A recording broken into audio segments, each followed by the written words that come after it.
హైదరాబాద్లో ఐటీ సోదాలు కలకలం సృష్టిస్తున్నాయి. బోరబండలో నూర్ స్కూల్ యజమాని నివాసంలో ఐటీ అధికారులు తనిఖీలు నిర్వహించారు. నగరంలో ఉన్న పలు ప్రాంతాల్లో నూర్ స్కూల్స్ పేరుతో కొనసాగుతున్న విద్యాసంస్థలకు సంబంధించి ఈ సోదాలు జరుగుతున్నట్లుగా తెలుస్తోంది.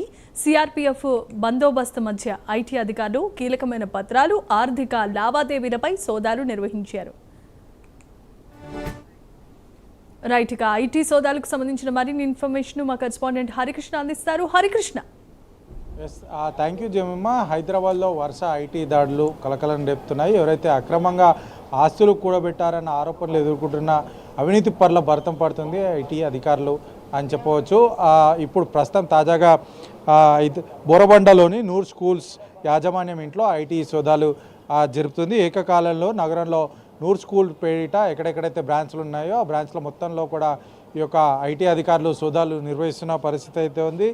భారీ బందోబస్తు మధ్య ఈ యొక్క ఐటీ సోదాలు అనేవి కొనసాగుతున్నాయి. అక్రమంగా ఆస్తులు కూడబెట్టారన్న ఆరోపణలు ఉన్న నేపథ్యంలో కూడా ఐటీ అధికారులు ఈ సోదాలు నిర్వహిస్తున్నారు. పలు కీలకమైన డాక్యుమెంట్స్ స్వాధీనం చేసుకున్నట్టుగా అయితే తెలుస్తుంది. అంతేకాకుండా చరాస్తులు, స్థిరాస్తులకు సంబంధించి కీలక డాక్యుమెంట్లు స్వాధీనం చేసుకున్నట్టుగా తెలుస్తుంది. అంతేకాకుండా బినామీలు ఎవరైనా ఉన్నారన్న కోణంలో కూడా ఐటీ అధికారులు సోదాలు అయితే నిర్వహిస్తున్న పరిస్థితి అయితే ఉంది. అయితే ప్రధానంగా నూర్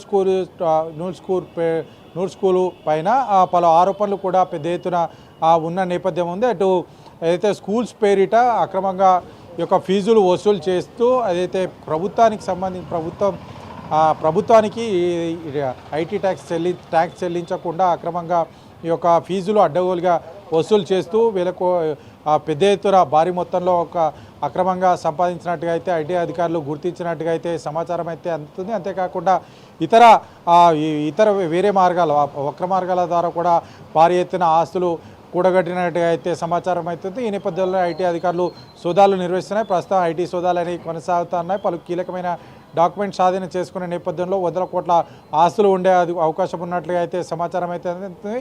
ప్రస్తుతం ఐటీ సోదాలు కొనసాగుతున్న నేపథ్యంలో ఇది పూర్తయిన తర్వాత ఏ మేరకు అక్రమంగా ఆస్తులు కూడగట్టారనే దానిపైన స్పష్టత వచ్చే అవకాశం అయితే కనిపిస్తుంది. Right, thanks for the updates Harikrishna.